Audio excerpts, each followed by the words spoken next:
أستعيذ بالله من الشيطان الرجيم بسم الله الرحمن الرحيم ம். போன தடவை எழுதுன்னு பார்த்தோம் படிங்க. 4வது சூரா அன்-நிசாஉ 148. ம். அநியாயம் செய்யப்பட்டவர்களைத் தவிர ம்.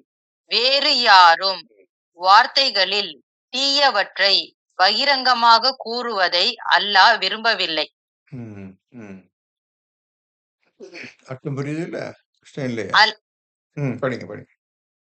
அல்லாஹ் நன்கு செவியுறுவோனாகவும் யாவற்றையும் அறிபவனாகவும் இருக்கின்றான். ம்.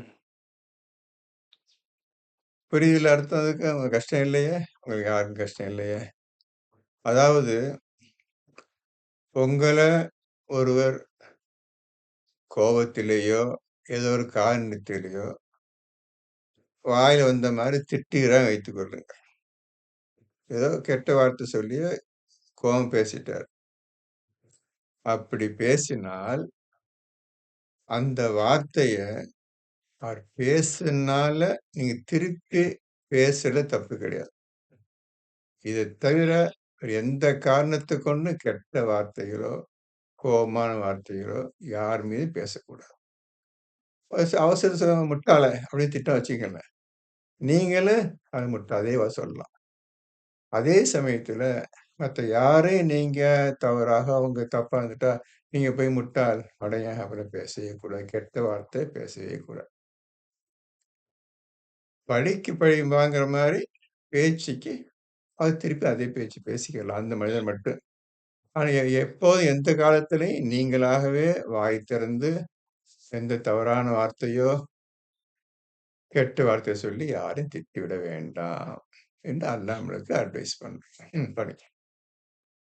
149. ம்.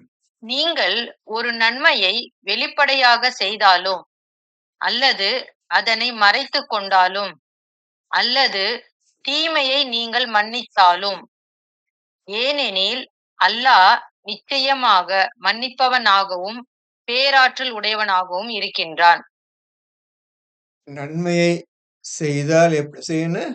மறைச்சிக்கிறலாம். சரியா? வெளிப்படையாக செய்தாலும் ம். அல்லது அதனை மறைத்துக் கொண்டாலும். ஆ. ஒரு நன்மையை நீங்க செய்றீங்க, தர்மம் செய்றீங்க. வெளிய சொல்லவும் தேவையில்ல, வெளிய காட்டவும் தேவையில்ல. அல்லது வெளிய காட்டியும் செய்றீங்க. அப்படி செய்தாலும் அடுத்தது. அல்லது தீமை நீங்கள் மன்னித்தாலும். அல்லது ஒரு தீமைய ஒரு ஆள் செஞ்சுட்டாரு. தீமைக்கு தீமை எதுவும் பண்ணாம நீங்க மன்னித்தாலும். ம். ஏனெனில் அல்லாஹ் நிச்சயமாக மன்னிப்பவனாகவும் பேராற்றல் உடையவனாகவும் இருக்கின்றான். இப்போ இதுலேருந்து ஒரு உண்மையான விஷயம் நீங்க எல்லாரும் புரிஞ்சுக்கிறங்க. அல்லாஹ்வை பின்பற்றுங்கள். நீங்க இவ்வளவு அநியாயம் உலகம் முழுவதும் அநியாயம் பண்ணிட்டுருக்கிறீங்களே, அவ்வளவு நான் பார்த்து கொண்டும், மன்னித்து கொண்டும் தான் இருக்கின்றேன். இப்ப நீங்களும் மன்னித்தால், நீங்கள் வாத்தியுல்லாஹ அல்லாஹ்வை பின்பற்றுங்கள் சொன்னதுல, இந்த ஒரு விஷயத்தை நீங்க பின்பற்றுறீங்கன்னு அர்த்தம். என்ன அழகா அந்த ஆயத்த சொல்லிடுறோம் பார்த்தீங்களா? மன்னித்தாலும், நிச்சயமாக அல்லாஹ் மிக்க மன்னிப்போனும், கிருபையோடும் இருக்கின்றான்னு சொல்றானே. நீங்க மன்னிச்சுட்டீங்கன்னா, நீங்க என்னை பின்பற்றுறீங்க அப்படிலாம் சொல்ல தேவையே இல்ல. அந்த ஒரு வார்த்தையில நீங்க முழுமையா புரிஞ்சுக்கணும். ஒரு வார்த்தையிலேயே நீங்க பெரிய விஷயங்கள் அடங்கி இருக்கு இந்த குர்ஆன் முழுவதும். அதை வைத்துக்கொண்டு தான் உள்ளே எடுத்து அழகான முறையில் கோர்வைப்படுத்தி, நீங்க இந்த விஷயத்தை அல்லாஹ் இந்த மாரி சொல்லுகிறான் என்று நீங்கள் புரிந்து கொள்ள வேண்டும். இந்த ஒரு விஷயத்த பார்த்துக்கிறங்க. மன்னிச்சுட்டீங்கன்னா, மிகப்பெரிய காரியம் மன்னிக்கிறது. இதோ அல்லாஹ் மிக்க மன்னிப்பவனா இருக்கிறான்னு தன்னை சொல்றான். அப்ப நீங்க என்ன பண்ணுங்க? அல்லாஹை பின்பற்றுங்கள்னு ஏற்கனவே சொல்லியிருக்கிறேன்.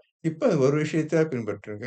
இதே மாரி என்னென்ன விஷயங்கள்லாம் இருக்குதோ, நீங்க படிப்படியா பின்பற்றிக் கொண்டே வந்தால், அல்லாஹ்வை பின்பற்றுவது எப்படி? ரசூலை பின்பற்றுவது எப்படி? எல்லா விஷயம் தெரிஞ்சிருமா? எந்த கவலையும் படாதீங்க. ஓதுதல் முறையில தான் இருக்கு. ஒரு விஷயம் ஒழுங்கா கூர்மையா கவனிச்சு எடுக்கணும். எடுத்தா எல்லாம் ஈஸியா புரிஞ்சிடும். படிங்க. 150. ம். நிச்சயமாக எவர்கள் அல்லாவையும் அவன் தூதர்களையும் நிராகரிப்பவர்கள், அல்லாவுக்கும் அவன் தூதர்களுக்கும் இடையே பாகுபாடு செய்ய விரும்பி, நாம் அத்தூதர்களில் சிலர் மீது நம்பிக்கை கொள்வோம், சிலரை நிராகரிப்போம் என்று கூறுகின்றனர். நிராகரிப்புக்கும் நம்பிக்கைக்கும் இடையே ஒரு வழியை உண்டாக்கிக் கொள்ள நினைக்கிறார்கள். ம். இப்போ இதுலதாம்மா இந்த 4:150ல தான் முற்றிலும் இந்த குர்ஆனை விட்டு விலகி புதியதொரு மதத்தை ஏற்பாடு செய்வதற்கு அவர்கள் முயற்சி செய்தார்கள். அந்த முயற்சி வெற்றி அடைந்து இன்று உலகம் முழுவதும் பரவிவிட்டது அந்த மதம். இப்பொழுது அவர்கள் சொல்கிறார்கள், யாரு? அரேபிய நாட்டு சிலை வணங்கும் செயல்கள் உடைய அந்த மனிதர்கள் ஒன்று சேர்ந்து ஒரு முடிவு எடுக்கின்றார்கள். இந்த நபி சிலைகளை வெறுக்கின்றார், சிலைகளை வணங்கக்கூடாது என்று சொல்கின்றார். சரி, அந்த ஒரு விஷயத்தை எடுத்துக்கிருவோம். நமக்கு இதுக்கு முன்னால வந்தது வேண்டாம். இவரு சொன்னது வேண்டாம். புதிய மதத்தை நாம உருவாக்குவோம் என்று அவர்கள் முடிவு செய்தார்கள். அதனால் யூதர்களுடைய விஷயம் வேண்டாம். அடுத்தது கிறிஸ்துவர்களுடைய விஷயம் வேண்டாம். அடுத்தது இந்த முஹம்மது கொண்டு வந்த புஸ்தகம், இந்த புத்தகத்தை பின்பற்ற வேண்டாம். அதுக்கு பின்னர் நாம் சில விஷயங்களை செய்து கொண்டிருக்கின்றோமே, இதில் சிறு மாற்றங்கள் மாற்றிக்கொள்வோம். அவர் சொன்ன விஷயத்துல நம்மளுக்கு பிடித்தமான விஷயம் மட்டும் எடுத்துக்கிருவோம். இதுல குர்ஆன்ல. மத்தபடி முஹம்மதோ, அல்லாஹ் இதெல்லாம் தேவையில்ல. அப்போ எல்லாத்தையும் ஒதுக்கி தள்ளிட்டு, புதியதாக ஒரு மதத்தை உண்டு பண்ணுவோம் என்று அவர்கள் முடிவு செய்தார்கள். அந்த முடிவு சிலைகளை எடுத்து விட்டார்கள். ஆனா சிலைகள் இருந்த அந்த அவருடைய கோயில் மட்டும் வைத்துக் கொண்டார்கள். ஏற்கனவே சிலைகளை வைத்து சுற்றிக் கொண்டிருந்தார்கள். யாரு? முஹம்மது நபி வருவதற்கு முன்னரே அந்த சிலைகளை சுற்றி வருவதும், ஆராதனை செய்வதும், வணங்குவதும் எல்லா வேலைகளையும் செய்து கொண்டிருந்தார்கள். இப்பொழுது அவர்களாகவே இந்த சிலையை எடுத்துவிட்டு, சிலைகள் இருந்த இடத்தை நம்ம கோயில் விட்டுறக்கூடாது. அது அன்னைக்காக சுத்துனதுதான். இன்னைக்கு வரையும் சுத்திக்கிட்டு இருக்காங்க. நல்ல ஒரு விஷயம் எல்லாம் நீங்க புரிஞ்சுக்கணும். நீங்க புரிஞ்சுக்கிட்டா போதும். எப்படி இந்த மாதிரி மதம், எப்படி பொய்யை வைத்துக்கொண்டு அவர்களாகவே உருவாக்கப்பட்ட சில விஷயங்கள், இல்லாத விஷயங்களை வைத்துக்கொண்டு, புதிய புதிய விஷயங்களை அவர்கள் சேர்த்துக்கொண்டு, அல்லாஹ் சொல்லாததையும், குர்ஆனில் இல்லாததையும் இவர்களாக விளக்கம் எடுத்துக்கொண்டு, புதிய ஒரு வழிமுறையை ஏற்படுத்திக் கொண்டார்கள் இவர்கள். அந்த ஏற்படுத்திக் கொண்ட அந்த மதம் தான், இதுதான் இஸ்லாம். இதுதான் நபி சொன்னாரு. இதுதான் இப்படிதான் இருந்தது என்று ஏற்கனவே நபி பேசும்போதே இவர்களாகவே கைகளால் எழுதிக் கொண்டு, இது அல்லாஹ் வந்ததுதான் என்று கூறியதை நீங்க படித்திருப்பீர்கள். அந்த விஷயங்கள் எல்லாம் கேதர் பண்ணி, ஒண்ணா சேர்த்து, புதிய விஷயங்களாக இந்த ஹஜ்ஜுனா இதான். இத சுத்தி சுத்தி வரணும். அப்படின்னு புதிய தீர்மானம். புதிய அர்த்தம். இந்த நோன்பா? மாதம் சொல்லியாச்சு. 30 நோன்பு தான். மத்தபடி ஒண்ணும் கிடையாது. நாங்க சொல்றது தான் சரி.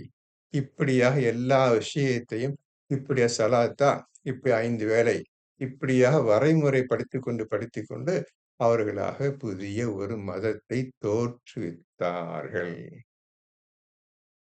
இதுவே இன்று உலகம் முழுவதும் வியாபித்து பரவி இருக்கின்றது இவர்களுடைய மதம். ரசூல் மதத்தை ஏற்படுத்தல. இஸ்லாம் மதம் கிடையாது. அவர் கொண்டு வந்து இந்த குர்ஆன் வழிமுறை பின்பற்றுங்கள் கொண்டு வந்தார்.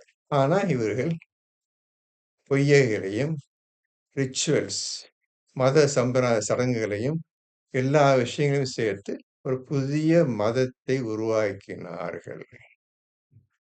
இந்த ஹதீஸ் அந்த செய்தி. இவர்களா ஏற்படுத்திக் கொண்ட செய்தி. இவர்களா எழுதப்பட்ட செய்தி. இந்த செய்திகள் ரசூல் சொன்னார். இந்த காலத்தில் செய்தார். அதை செய்ய சொன்னார். இப்படியே போட்டு இது மக்களுக்கு பிடித்து விட்டு இந்த கதைகள் மக்களுக்கு பிடிக்கும். இந்த குர்ஆனில் சொல்லப்பட்ட எதுவும் புரியாது, செய்யவும் முடியாது. நன்றாக தெரிந்து கொண்டார்கள். சரி நாமே புது மதம் ஏற்படுத்தினா என்ன? என் நிலைக்கு வந்துதான் இந்த விஷயத்தை அவர்கள் ஏற்படுத்தினார்கள். எல்லா விஷயம் நீ குர்ஆனுக்கு விரோதமாக நடந்து கொண்டிருப்பதை நீ கண்ணால பார்த்தாகிறீங்க. இத மஸ்ஜிதா? பில்டிங் கட்டிக்க. இங்க இந்த மாரி செயல்முறை வச்சுக்க. இதான் மஸ்ஜித். இதான் அர்த்தம். இதான் ரசூல் சொல்லிட்டு போனார். இப்படி அடிச்சு சொல்றாங்க. ஆனா ரசூல் அல்லாஹ் சொல்றான், "நீர் அங்கு நிற்க தகுதி கிடையாது. ஒருக்கா நிற்காது" என்று நீங்க பார்த்துட்டீங்க. நபியுடைய மஸ்ஜித். காஃபியுடைய மஸ்ஜித் பார்த்துட்டீங்க. எல்லாம் கேள்விப்பட்டீங்க, படிச்சுட்டீங்க. நான் அன்னைக்கு சொல்லிட்டேன், எல்லாம் சொல்லிட்டேன். இந்த மாதிரி எல்லாத்துக்கும் ஒவ்வொருத்தனுக்கும் உருவம் வேணும். ஒவ்வொன்னுக்கும் ஸ்ட்ரக்சர் வேணும். ஒவ்வொரு விஷயத்த கண்ணால பார்க்கணும். இந்த மாரி விஷயமா கொண்டு வர மக்களுக்கு இது பிடித்து விட்டது. இவர்கள் குர்ஆனில் சொல்லிய பிரகாரம் தர்மம்லாம் செய்ய முடியாது. இதோ நம்மளே ஒண்ணு கொண்டு வருவோம். 2 1/2% குடுத்தா போதும்ன்னு இன்னைக்கு ஆரம்பிச்ச விஷயம் தான் அதெல்லாம். அது படிப்படியா போய் இன்னைக்கு பெரும் பெரும் கதைகளா எழுதி இன்னைக்கு அவங்க செய்திகள் மொத்தம் 4,50,000 ஹதீஸ் கூட்டம் இருக்குது. செய்திகள். ஆனா அல்லாஹ் சொல்றான் ஹதீஸ்ன்னு வார்த்தை. நல்ல செய்திகளையே நாம் இந்த குர்ஆனில் இறைத்திருக்கின்றோம்னு செய்தி. ஹதீஸ்னா செய்தி தான். இது குர்ஆனுடைய செய்தி இது. அவங்களுடைய செய்தி அது. அது மக்களுக்கு 2 1/2% குடுத்தா போதும்பா. மிச்சதெல்லாம் குடுக்க சொல்றான். அது முடியாதுப்பா.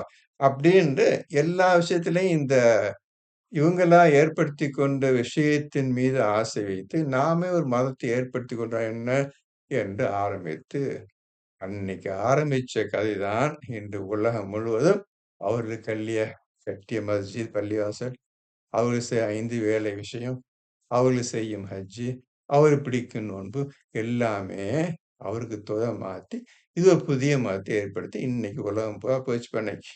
இப்போ நான் அன்னைக்கு சொன்ன 2 வாரத்துக்கு முந்தி ஒரு விஷயம் எழுதிக்க சொன்னேன். என்ன எழுதிக்க சொன்னேன்? ஹதீஸ் தோன்றிய விதம். ஹதீஸ் தோன்றிய விதம் நான் இப்ப எழுத சொன்னேன்ல, அந்த ஹெட்டிங்ல இந்த நம்பர் எழுதிக்கிறேங்க. 4ல 150 எழுதிக்கிறேங்க. மறந்துடாம எழுதிக்கிறேங்க. ஹதீஸ் தோன்றிய விதம். இப்ப இருக்கிற இஸ்லாம் சொல்றாங்கல்ல, இந்த இஸ்லாம், இந்த சோ கால்ட் இஸ்லாம். இந்த இஸ்லாம் தோன்றிய விதம். இதுதான் இப்படிதான். உனக்கு வேணா நாங்க புதிய ஒரு வழிமுறை ஏற்படுத்திக் கொள்கிறோம் என்று நினைத்து ஏற்படுத்தினார்களே, இந்த கூட்டம் வேகமாக பரவி நீ உலகம் முழுவதும் இந்த கூட்டம் தான் நிறைஞ்சிருக்கே தவிர, நபி சொன்னதோ, குர்ஆன் சொல்லப்பட்டதோ, அல்லாஹ் சொன்னதோ எதுவுமே ஒரு வார்த்தை, ஒரு விஷயம் கூட கிடையாது. டோட்டலா, முழுமையா குர்ஆன் அழிக்கப்பட்டு விட்டது. ரசூல் சொன்ன விஷயங்கள் எல்லாமே அழிக்கப்பட்டு விட்டது. அல்லாஹ் கொடுத்த குர்ஆனை அல்லாஹ் புறக்கணித்து விட்டார். இதனால தான் 25:30ல ரசூல் சொல்லிட்டாங்க. பொறுத்திருந்து பார்த்து 25, 30 என்ன சொன்னாங்க? நாளைக்கு என்ன சொல்லுவேன் உங்களைப் பற்றி என்ற விஷயம் வெளிவந்து விட்டது. இதுல ஈஸியா புரிஞ்சுக்கிடலாம்.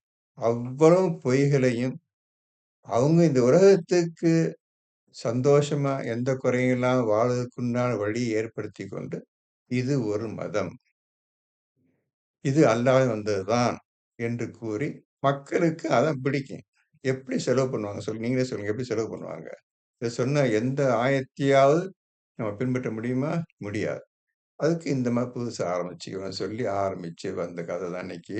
இன்னைக்கு 170,00,00,000 மக்கள் இன்னைக்கு. அதுக்கப்புறம் பல பிரிவுகள் அதுக்கு தலைவன் வந்தானுங்க. ஷாஃபி, ஹனஃபி, மாலிகி, ஹம்பலி. அது முடிஞ்சு அது அவன் சொன்னது பின்னால இந்த ஆள் செய்தத கேட்டு அந்த ஆள் பின்னால ஒவ்வொருத்தன் பின்னால ஒரு குரூப் போய் அதுக்கப்புறம் இன்னைக்கு ஷியா, சுன்னி பெருசா இன்னைக்கு என்னென்னமோ வந்துருச்சு இப்ப இன்னைக்கு. அவங்களுக்குள்ளேயே இவ்வளவு சண்டை, பிரிவினை, செக்டேரியன் எல்லாம் வந்து வந்துடுச்சு. இப்போ நல்லா புரிஞ்சுக்கிறங்க. குரான் என்ன சொல்லுது? ஒண்ணுமே இருக்காது. இன்றைய இஸ்லாமிய சொல்லிக் கொள்ளக்கூடிய, நாங்கலாம் முஸ்லீம் சொல்லிக் கொள்ளக்கூடிய இந்த கூட்டத்துல குரான் விஷயம் ஒரு விஷயம் கூட கிடையாது. அவ்வளவு டெட் அகெயின்ஸ்ட். 100% குரானுக்கு விரோதமான செயல் வைத்துக்கொண்டு, நாங்க இஸ்லாமியர்கள், நாங்க அல்லாஹ்வை வணங்குறோம், அல்லாஹ்வை தொழுகிறோம், நோன்பு பிடிக்கிறோம், ஹஜ்ஜி பண்றோம், எல்லாம் போயிடுச்சு. போட்டும். உண்மை இப்ப நீங்க எல்லாம் புரிஞ்சுக்கிட்டீங்க. அதான் புரிஞ்சுக்கிட்டீங்க. நடக்கிற விஷயத்தை பார்த்துக்கங்க. அப்படி இந்த குரான் ஓதுங்க. ஏதாவது ஒண்ணாவது இவங்க செயல்ல இருக்குதான்னு பார்த்துக்கிருங்க. அது முடிஞ்சு போச்சுங்க. இதான் அந்த இன்னும் 4ல 150க்குள்ள விஷயம். திருப்பி படிங்க. 4 150. நிச்சயமாக எவர்கள் அல்லாவையும் அவன் தூதர்களையும் நிராகரிப்பவர்கள், அல்லாவுக்கும் அவன் தூதர்களுக்கும் இடையே பாகுபாடு செய்ய விரும்பி, நாம் அத்தூதர்களில் சிலர் மீது நம்பிக்கை கொள்வோம், சிலரை நிராகரிப்போம் என்று கூறுகின்றனர். நிராகரிப்புக்கும் நம்பிக்கைக்கும் இடையே ஒரு வழியை உண்டாக்கிக் கொள்ள நினைக்கிறார்கள். ம். நிராகரிப்பதற்கும் நம்பிக்கைக்கும் இடையே ஒண்ணு கொண்டாடணுமா? ஒண்ணு நிராகரிச்சுட்டு போ. நம்பிக்கை வேணும். 2ம் கிடையாது. புதிய ஒரு அதுக்கு என்ன அதுக்கு அர்த்தம்? புதிய ஒரு பாதை, புதிய ஒரு மதத்த, புதிய ஒரு ரிலிஜனை ஏற்படுத்தணும்னு சொல்லி ஏற்படுத்தி முடிவு செய்து, அத முடிவு கட்டி குரானுக்கே முடிவு கட்டாங்க அப்ப அன்னைக்கு. நல்லா பார்த்துக்கங்க. நன்னுக்கு பார்த்துக்கிருங்க. எவ்வளவு கஷ்டமான காரியத்த இத கஷ்டம் கிடையாது. அல்லாஹ் நம்புனா அனைத்தும் எளிது என்று அல்லாஹ் சொல்லுகின்றான். அல்லாஹ்வை நம்புறதுக்கு வைத்த விஷயம் தெரியல. எப்படி கொண்டாருன்னு தெரியல. எல்லாம் எடுத்தோனே நடக்கணும். எடுத்தோனே பார்த்துடணும். எடுத்தோனே செஞ்சிடணும் அப்படின்னு ஆசைப்படுறாங்க. அல்லாஹ்வே காட்டு அப்படின்னு கேட்கக்கூடிய ஆளுங்க இல்ல அவங்கெல்லாம். அல்லாஹ்வா காட்டு. எங்க முன்னால வந்து காட்டு அப்படின்னு கேட்கறாங்க. இப்படிப்பட்ட கூட்டத்துக்கு எப்படிப்பா குரானை பத்தியும் அல்லாஹ் சொல்ல முடியும்? எதையும் காது கேட்கறதும் கிடையாது, சிந்திக்கிறதும் கிடையாது, மதிப்பு மரியாதை தர்றதும் கிடையாது. நாங்க இஷ்டப்படி தான் போவோம்னு கோச விட்டாச்சு. இதான் புரிஞ்சுக்கிறங்க. நீங்க இந்த ஹதீஸ் தோன்றிய விதம், இந்த குரூப் தோன்றிய விதம் எப்படின்னு கேட்டா, இதுல தான் ஆரம்பிக்குது. 4ல 150 வந்துடாதீங்க. படிங்க. 151. இவர்கள் யாவரும் உண்மையாகவே காபீர்கள் ஆவார்கள். இப்போ காபீர்களுக்கு இழ்- இப்போ ஒரே முதல் வார்த்தை பார்த்துக்கோங்க. இவர்கள் யாவரும் காஃபிர்களே ஆவார்கள். முடிஞ்ச கதை. முதல்ல பேசுனோம்ல நம்ம. காஃபிர்களுடைய மஸ்ஜித், நபியுடைய மஸ்ஜித். அப்போ இவர்கள் யாரும் காஃபிர்களே ஆவார்கள். இவர் கட்டின பள்ளிவாசலுக்கு மஸ்ஜித் கட்டினாங்க தான் மஸ்ஜித் தான் கட்டினாங்க இன்னைக்கு 9ல 107 கட்டினாங்கல்ல. இவர்கள் யாவரும் காஃபிர்களே ஆவார்கள். அப்போ இன்னைக்கு உலகம் முழுவதும் இந்த பள்ளிவாசல் இவங்க கட்டின மாஸ்க் இவங்க எது மஸ்ஜித் சொல்றாங்களோ அனைத்தும் கட்டியவர்கள் யார்? அப்ப அது உள்ள போய் செயல்களை செய்யக்கூடியவர் யார் யார்? அனைவரும் காஃபிர்கள். நல்லா புரிஞ்சுக்கங்க. காஃபிர்கள் யார்? இது எழுதி இந்த 151 எழுதிக்கிறங்க. இப்ப இவங்க அனைவரும் காஃபிர்கள். இவர் கட்டிய மஸ்ஜித் அனைத்தும் காஃபிர்களுடைய மஸ்ஜித் என்பதையும் இப்பொழுது உங்களுக்கு தெளிவாக இருக்கும். ஏன்னா இந்த காஃபிர்கள் கட்டின பள்ளிவாசலுக்கு சிமெண்ட், கல்லு, ஜல்லி, செங்கல் எல்லாம் தேவை. பெயிண்ட் எல்லாம் தேவை. நம்ம இஸ்லாத்து பிரகாரம் போற மஸ்ஜிதுக்கு எதுவுமே கிடையாது. எதுவுமே கிடையாது. நிலம், இடம், பள்ளி இடம், பில்டிங் எதுவுமே கிடையாது. அவ்வளவும் இதயத்தாலே செய்து முடிக்கக்கூடிய விஷயம் அவ்வளவும். இது ஓதுறவங்களுக்கு தெரியும். இப்ப எல்லாம் புரிஞ்சிருப்பீங்க. அனைத்தும் காஃபிர்களே. இப்ப நல்லா புரிஞ்சுக்கிறங்க. இந்த காஃபிர்கள் கட்டிய பள்ளிவாசல்கள். இவர்கள் பிடிக்கும் 30 நாள் நோன்பு. எல்லாம் ஒரு உதாரணத்தை வச்சுக்கோங்க. 30 நாள் நோன்பு. இந்த 5 வேளை அவர்கள் செய்யும் செயல்கள் எதுவுமே குரானில் கிடையாது. ஒரே வார்த்தை காப்பீர்களேன்னு சொல்லி. நல்லா புரிஞ்சுக்கிறங்கப்பா. ஒரு கஷ்டம் கிடையாது. உண்மையை சொல்றேன். குரான்ல இருந்து காட்டுறேன். நானா எதுவும் சொல்லவில்லை. அடுத்த லைன்.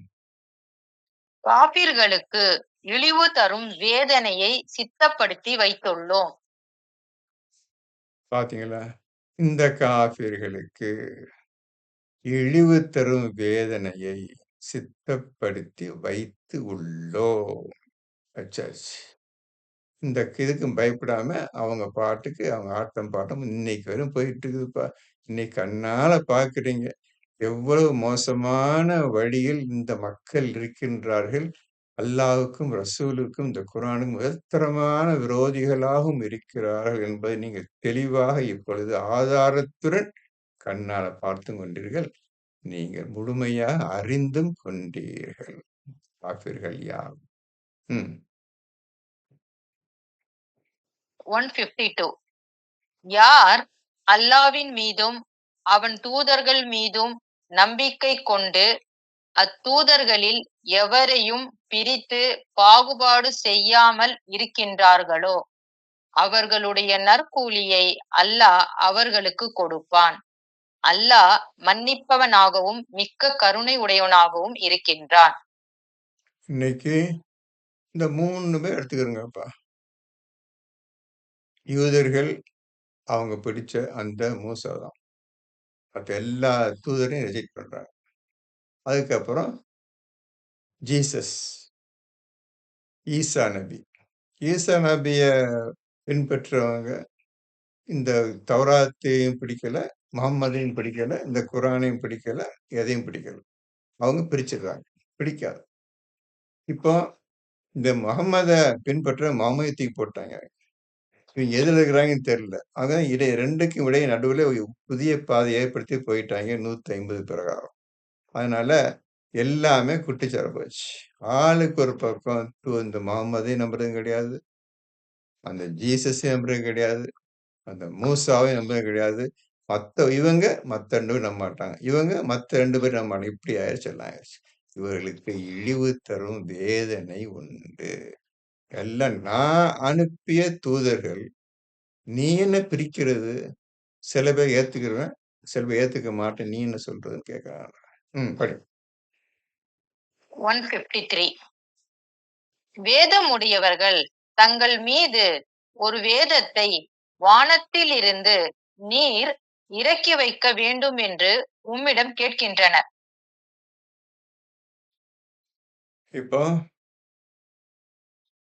வானத்திலிருந்து ஒரு வேதத்தை எங்கள் மீது இறக்கி வை. உங்கள் மீது இறக்கி நம்ப மாட்டான். எங்கள் மீது இறக்கி வை. அவங்க அப்படி கேட்கறாங்க அவங்க. என்ன சொல்றாங்கம்மா? திருப்பி படிங்க. இல்ல காக்கா. வேதமுடையவர்கள் ம். தங்கள் மீது ஒரு வேதத்தை வானத்திலிருந்து நீர் இறக்கி வைக்க வேண்டும் என்று உம்மிடம் கேட்கின்றனர். எந்தத்தை வைத்தவர்கள் அந்த ஈசாவும், மூசாவும் உடைய மக்களும் இருக்கிறாங்க. அந்த அடைப்பில் இருக்கிறாங்க. அவங்க வேதத்துல கேட்குறாங்க. எங்கள் மீது இறக்கி வைன்னு சொல்றாங்க. எத இறக்கி வை சொல்றாங்க? உங்களுக்கு இறங்குனுச்சு, புக் இறங்குனுச்சுல்ல, அதே மாரி எங்கள் மீது இறக்கி வை, புக் இறக்கி வை. நீ 3 புக்கையும் பின்பற்றுன்னு சொல்ற. சரி, எங்க புக் இந்த இன்ஜில் புக்கை எங்க மீது இறக்கி வை. அந்த வேதத்துடையவர்கள், யூதர்கள் அந்த புத்தகத்தை தௌராத்தை எங்க மீது இறக்கி வை என்று உம்மிடம் கேட்கின்றார்கள். சரியா? சொல்ல புரியுதா? கரகரன்னு சத்தம் வருது. சரி. படிங்க, படிங்க. படிங்கம்மா. படிங்க. ஒரு புது புக் இறக்கி வைக்கிற மாதிரி தானே காக்கா இருக்கு. வேதம் உடையவர்கள் ஆமா, தங்கள் மீது எங்களுக்கு ஒரு ஆமா. புது புக் எங்களுக்கு ஒரு புக் இறக்கி வை. எந்த புக் இறக்கி வை. எங்களுக்கு புக் இறக்கி வை. உங்க எங்க முதல்ல வந்து தௌராத் வந்துச்சு. அதுக்கப்புறம் இன்ஜில் வந்தது. அதுக்கப்புறம் குர்ஆன் வந்தது. எங்களுக்கு புக் இறக்கி வை. உனக்கு மட்டும் என்ன? நீ என்ன ஸ்பெஷலான்னு கேட்கறேன். அதான் அர்த்தம். நீ என்ன ஸ்பெஷலா? உன் பேச்ச நான் கேட்கணுமா? எங்க ஊர்ல எவ்வளோ பெரிய பெரிய ஆளுங்களா இருக்கிறாங்க, பணக்காரங்க இருக்கிறாங்க. இவங்கலாம் கண்ணுக்கு தெரியறவங்க, அல்லாஹ்க்கு தெரியலையோ? உன் மேல இறக்கணும், புக் இறக்கணுமோ? எங்க மேல இறக்கி வை. அப்படின்றதுதான் நம்ம பேச்சு. இந்த பேச்சு தான் நாசூக்கா குர்ஆன் போட்டிருக்கு. இப்படிதான் பேசுறானுங்க எல்லாரும். புரியுதா? புரியுது காக்கா. படி. அவர்கள் மூசாவிடம் இதைவிட பெரியது ஒன்றை கேட்டு ஆ, எங்களுக்கு அல்லாவை பகிரங்கமாக காட்டுங்கள் என கூறினர். பாத்தீங்களா? இதை விட பயங்கரமா அல்லாஹ்லாம் சொல்றீங்கல்ல, மூசாவ சொல்றீங்க. அது அல்லாஹ் காட்டுங்க. எங்க அந்த அல்லாஹ் எங்க இருக்கிறான்? காட்டு. கண்ணா காட்டு, நான் பார்க்கணும். சும்மா சொல்லிட்டு இருந்தா பிரயோஜனம் கிடையாது. என்று அவர்கள் மூசாவிடம் கேட்டார்கள். இந்த மாதிரி கேட்டாங்க ஒரு மனுஷன். இதோட பயங்கரமான மோசமான இதை மோசமானது. இது அல்லாஹ்வால் பொறுக்க முடியாது. இந்த தப்பான காரிய பேச்ச அல்லாஹ் பொறுக்கவே மாட்டான். பொறுத்துக்கவும் மாட்டான். சொல்லுங்க. படிங்க. சொல்லுங்கப்பா. யாரோ சொல்றாங்க. சார் ஒரு கேள்வி ஆ. அது கேட்கலாமான்னு நினைச்சேன். இப்ப இந்த வேதங்கள் வந்து சொல்லிட்டு வருங்க சார். வேதங்கள் வந்து இறங்குறது எல்லாமே ஒரு வகையா தானே இறங்குச்சு. இது எப்படி நமக்கு வந்து இந்த புத்தகங்களா வரும்பொழுது எப்படியா வந்துச்சுங்க? அதுக்கு ஏதாவது நம்ம குரானா படிக்கிறோம் இல்லைங்க? குரான்ல இந்த வேதம் இதே எடுத்துக்கிறங்க. குரான் எடுத்துக்கிறங்க. படிப்படியாக பகுதி பகுதியாக நாம் இறக்கி வைத்தோம். சிறிது சிறிது பாகங்களாக இறக்கி வைத்தோம் என்று வருதா? படிச்சிருக்கீங்களா? படிச்சிருக்கேன். அப்ப அது என்ன அர்த்தம்? அதுக்கு என்ன அர்த்தம்? நீ புரிஞ்சுக்கிட்டீங்க? எழுத்து வடிவமா நமக்கு எப்படி இப்படி வந்துச்சு? இது இது எப்படி ஒன்று சேர்த்தாங்க? இப்ப அந்த மாதிரியான ஒரு கேள்வி வருது. இப்போ நீங்க அது உலகுக்கு நீ கேட்கிற கேள்வி அனைத்துக்கும் ஒரே பதிலாக தான் ஜிக்ர வச்சுக்கிறான் ஆண்டவன். என்னென்னமா சந்தேகம் வருதோ, என்ன வேணா உனக்கு கேள்வி வருதோ அதுல, அனைத்துக்கும் பதில் கூறக்கூடிய ஒரே ஒரு டிவைஸ் வந்து ஜிக்ர் தான். இதுக்காக தான் ஜிக்ர் மகத்தான ஜிக்ர இறக்கி இருக்கிறேன்னு சொல்றான். உங்களுக்கு என்னென்னலாம் டவுட் வருதோ, இத பத்தி என்ன விஷயங்கள்லாம் தெரிஞ்சுக்கிறதுக்கு ஆசைப்படுறீங்களோ, அனைத்திற்கும் ஜிக்ர் பட்டனை கிளிக் பண்ணுங்க. அவ்வளவு விஷயம் வந்துரும். இந்த ஜிக்ர கத்துக்கிறது தான் பெரிய விஷயம். சொல்றது புரியுதா தம்பி? புரியுதுங்க. எல்லாத்துக்கும் 265 வசனம் மட்டும்தான் இருக்குங்களா? இல்ல அதுக்கு மேல இருக்கா? இல்ல கூட குறைவு இருக்குங்களா? அது நான் என்ன இல்லையா? ஜிக்ர பச்சுதான் கண்டுபிடிக்க முடியும். ஜிக்ர வைத்துக் கொண்டு உங்களுக்கு என்னென்ன சந்தேகம் வருதோ, அனைத்து சந்தேகம் சொல்லிட்டேன்ல. எது எதுக்கு இந்த குரான பத்தி என்னென்ன கேள்வி வேணும் உங்களுக்கு? அனைத்திற்கும் பதில் ஜிக்ர் மட்டும் கத்துக்கிட்டா, அது உங்களுக்கு எல்லா உதவியும் செய்யும். ஏன்னா ஜிக்ர தான் பாதுகாத்து வச்சுக்கிறான். இதன் மூலமா தான் நீங்க குரானே ஒழுங்கா கத்துக்க போறீங்க. இப்போ ஆ ஆ எது வருது? நாம் ஜிக்ரை பாதுகாப்போம்னு ஒரு ஆயத்து வருது.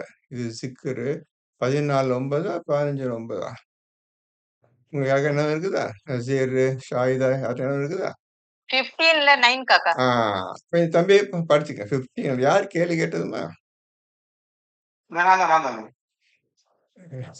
நான் தான். நிச்சயமாக நாம் நாம் படிங்க. தான் திக்கரை இறக்கி வைத்தோம். திக்கரை இறக்கி வைத்தோம். அப்புறம் நிச்சயமாக நாமே அதன் பாதுகாவலனாக இருக்கிறோம். இப்போ யாரா என்ன தப்பு சொன்னாலும், தவறா புரிஞ்சுக்கிட்டாலும், அத பாதுகாப்பது, ரெக்டிஃபை பண்றது, கரெக்ட் பண்றது நான் தான். அதுக்காக தான் அவங்க ஜிக்ர வச்சு ஜிக்ர பாதுகாத்துக்கிருவேன். இந்த ஜிக்ர் மூலமா எல்லா விஷயம் கத்துக்கிறங்கப்பா. இந்த ஜிக்ர வச்சுதான்ப்பா என்னையே நீ புரிஞ்சுக்க போற. இந்த ஜிக்ர வச்சுதான் இந்த குர்ஆன் குடுத்தானே, அவனையே நீ ஒழுங்கா புரிஞ்சுக்கப்ப ஜிக்ர வச்சு தான் புரிஞ்சுக்க போற. அதனால ஜிக்ரை பாதுகாப்போம். இந்த ஜிக்ர நீங்க கற்றுக்கொண்டால், இதன் மூலமா அனைத்து விஷயங்களையும் நீங்க அறிந்து கொள்வீர்கள். பாதுகாக்கப்பட வேண்டிய விஷயம் அனைத்தும் என்னவென்று, உண்மை எது எது, பொய் எது, எது கலக்கப்பட்டது, கலக்கப்படாதது எல்லாவற்றையும் நீங்கள் அறிந்து கொள்ளலாம். புரியுதா தம்பி? புரியுது சார். இப்ப அதாவது ஜிக்ர்ல வந்து ஆ இதுதான் சரியானது அப்படிங்கிறது எப்படிங்க சார்? அதுதான் ஜிக்ர் நான் சொல்றேன். நிறைய நான் சொல்றேனே, எந்த கேள்விகளுக்கு ஒரே பதில் ஜிக்ர் தான். இந்த ஜிக்ர தான் நீங்க கத்துக்கணும் நீங்க. எதுக்கு சொல்றேன் கேட்டா, புரிஞ்சுக்கிறதுக்கு ஏதாவது இன்னும் கொஞ்சம் சொல்லி தர முடியுமா? எத புரிஞ்சுக்கிறதுக்கு ஜிக்ர இப்ப திருப்பி சொல்றேன். திருப்பி ஜிக்ர் வந்து இந்த 3 வார்த்தை இக்ர். இந்த ஜிக்ர் தான் இதுக்கு எந்த விதம் யாரும் விளக்கம் சொல்ல முடியாது. அர்த்தமும் சொல்ல முடியாது. தன்மை தெரிய மாட்டேங்குது சார். என்ன தம்பி? அத புரிஞ்சுக்க முடிய மாட்டேங்குதுங்க. எல்லாம் இல்ல நீங்க பண்ணிட்டு இருக்கோம். அதாவது எடுத்த எடுப்பிலேயே இந்த குரான் புரிஞ்சிராது. நான் ஆரம்பத்துல சொல்லிட்டு இருக்கிறேன். இந்த குரான் என்ன விஷயம் போட்டிருக்குது, அது புரியறதுக்கு ஒரு 10 வருஷமாவது ஆகும். திட்டமாக 10 வருஷமாக ஒழுங்கா ஓதுனீங்கன்னா, ஒரு நாளைக்கு 5 ஹவர்ஸ் அல்லது 10 ஹவர்ஸ் வரையும் ஓதுனீங்கன்னா, இந்த குரான் என்ன? என்ன சொல்லுகின்றது? இதன் முக்கியத்துவம் என்ன? இதுல சப்ஜெக்ட் மேட்டர் எப்படி போகுது, எல்லாம் அறிஞ்சுக்கிறதுக்கு விஷயம் புரிஞ்சுக்கிறது 10 வருஷம் ஆகும். இந்த 10 வருஷம் கழிச்சு தான் நீ குரானே ஓதப் போறீங்க. வெதர் எடுத்துக்கலாமா? வேண்டாமா? இவ்வளோ சொல்லிட்டான். கண்ணால பார்த்த விஷயம் பார்த்தாச்சு. இந்த விஷயங்கள்லாம் செய்றது முடியுமா? முடியாதா? ஓகே செய்யன்னு ஆசைப்பட்டா, இப்பதான் நீ குரான் ஓத ஆரம்பிக்க போகின்றீர்கள் தம்பி. இவ்வளவுதான் குரான பத்தி சொல்ல முடியும். இதுக்கு மேல எதுவுமே சொல்ல முடியாது. எதுவுமே சொல்ல முடியாது. புரிஞ்சுட்டீங்களா? புரிஞ்சுது. அதாவது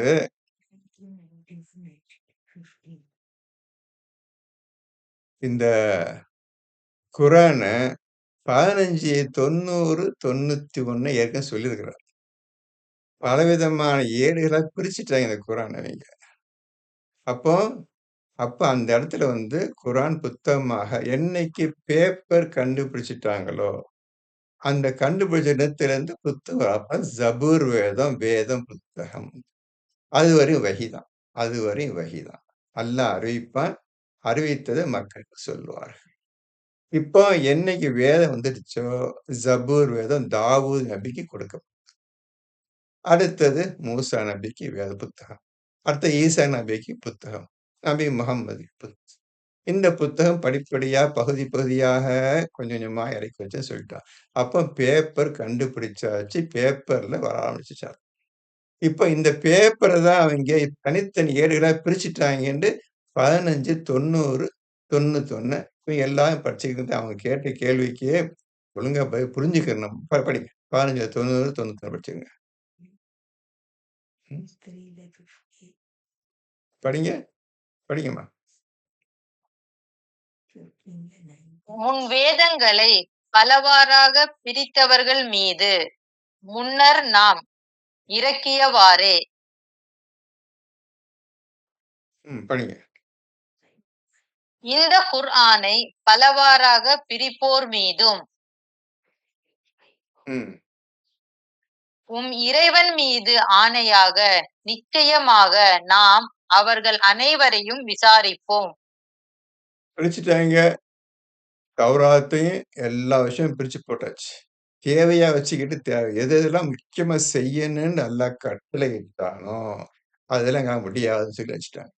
அதே மாதிரி இன்ஜீல் வேதம் எதையெல்லாம் செய்ய சொன்னானோ முடியாது, எங்க இஷ்டப்படி தான் செய்வோம் என்று. குரானை நீ சொல்ற மாதிரி செய்ய மாட்டோம் என்று இவர்களும் அப்பவே பிரிச்சு ரசூல் முன்னால கண்ணு முன்னாலேயே பிரிச்சுட்டாங்க. அதை புரிஞ்சுக்கிறேங்க. ரசூலும் பார்த்துட்டு இருக்கிறாரு, அல்லாவும் பார்த்துட்டு இருக்கிறான்.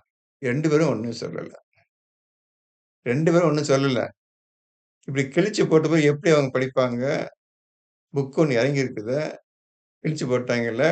தனித்தனி இடம் பிரிச்சுட்டாங்க. இந்த தேவையில்ல, இந்த விஷயம் தேவையில்ல, அந்த விஷயம் தேவையில்ல பிரிச்சு போயிட்டாங்க. இப்போ நல்லா பார்த்துட்டீங்க. நாளைக்கு நான் ஏன்டா பிரிச்சேன்? ஏன்டா என் குரான கிழிச்சேன்னு நான் கேட்பேன்னு சொல்லி நிப்பாட்டிட்டான். அவ்வளவு சொல்றான் தவிர, ஏன் கேட்டா, நீ பிரிச்சே பிரிச்சுக்க.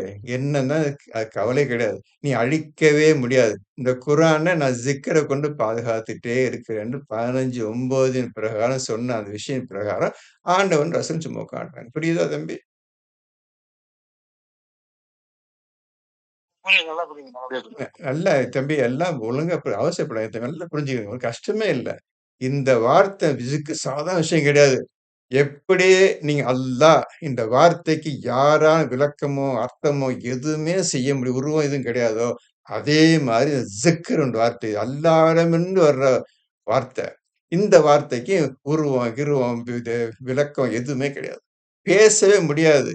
எழுதியும் காட்ட முடியாது, பேசியும் காட்ட முடியாது. ஸிக்ர் விஷயத்த. ஸிக்ர் வந்து மொழியும் கிடையாது. எப்படிப்பட்ட விஷயம் பார்த்துக்கங்கப்பா. நீங்களே புரிஞ்சுக்கிறப்போ. அப்பேற்பட்ட ஸிக்ர பாதுகாப்பது நம்ம கடமையா?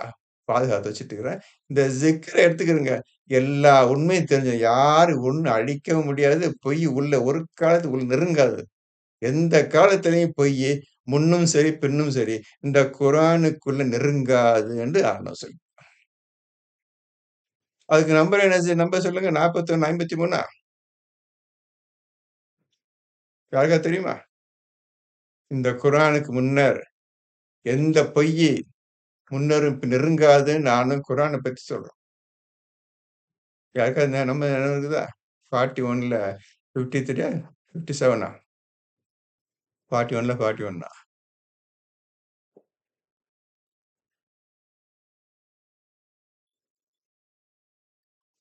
எல்லாரும் பாருங்க. எல்லாரும் பார்த்து சொல்லுங்க. ஏன்னா ஒரு விஷயத்த நல்லா ஒரு விஷயத்த எடுத்து நல்லா முழுமையா புரிஞ்சுக்கணும். எடுத்துக்க தம்பி.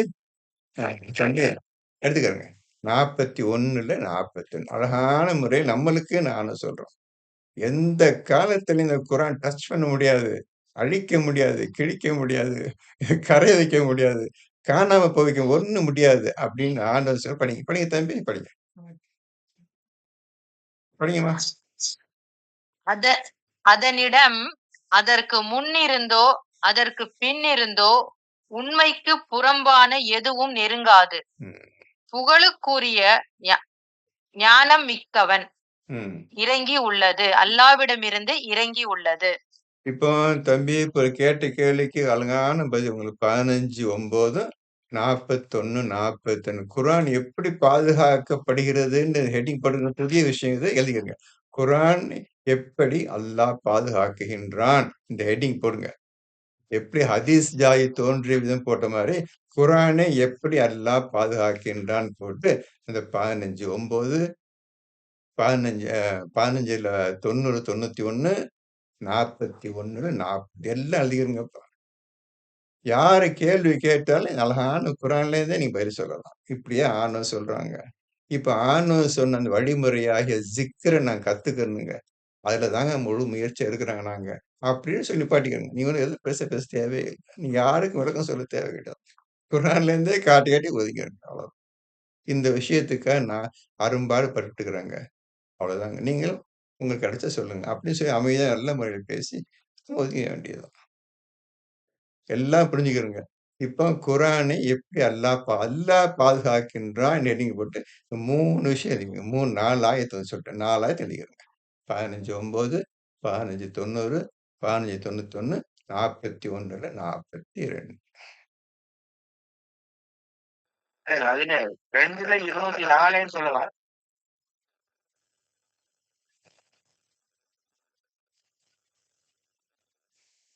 படிங்க. 2ல 24 சொல்றாங்க. அதையும் படிங்க. 24ல சரி 204. 204 ஆமாம். 204 ரசூல் பேசுனதெல்லாம் கெடுத்துட்டு இருக்கோம். படிங்க. 2ல 204. இப்ப ஆஃப் பண்ணிடுங்க. சத்தம் வந்துட்டு இருக்குது. ஆஃப் பண்ணுங்க. இப்ப 2ல 204 படிங்கதுமா. இது வந்து அந்த காலத்துல ரசூல் பேசும்போது ஈக்குவலா ஒருத்தன் பேசிட்டே இருந்தான். அப்படியே அகேன்ஸ்ட் பேசிட்டு இருந்தான். அதை பார்த்து எழுதிக்கங்க. படிங்க. 2ல 200. மனிதர்களில் ஒருவன் இருக்கின்றான். ம். உலக வாழ்க்கை பற்றிய அவன் பேச்சு உம்மை ஆச்சரியத்தில் ஆழ்த்தும். ம். தன் இருதயத்தில் உள்ளதை பற்றி அல்லாவையே சாட்சியாக கூறுவான். ம்.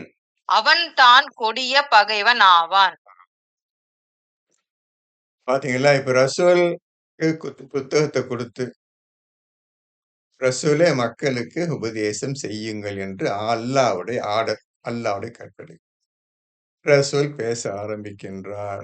மக்களுக்கு சொல்ல ஆரம்பிக்கின்றார். அப்பமே எதிர் ஒருத்தன் வந்துட்டான். மனிதன் ஒருத்தன் இருக்கிறான். அவன் பேசுற பேச்சு இருக்குது நபியே, பேசுற பேச்சு உண்மை ஆச்சரியத்தில் ஆழ்த்தும்.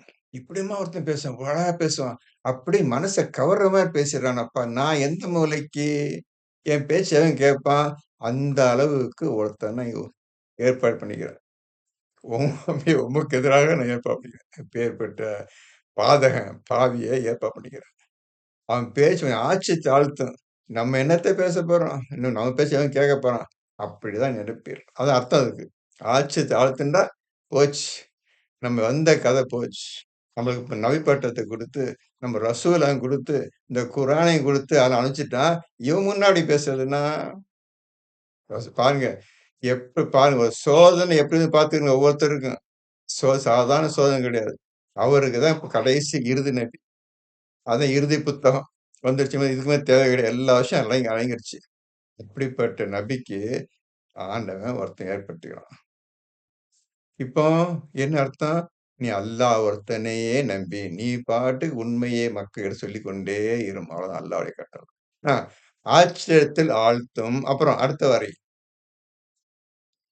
தன் இருதயத்தில் உள்ளதைப் பற்றி அல்லாவையே சாட்சியாக கூறுவான். தன் இருதயத்தில் என்னெல்லாம் வருதோ, மனுஷன் எதெல்லாம் நினைக்கிறானோ, எல்லாம் இமேஜின் பண்றானோ, அனைத்தும் மக்கள்கிட்ட சொல்லிட்டு இது சாட்சி அல்லாஹ் சொன்னானுங்க சொன்னான்.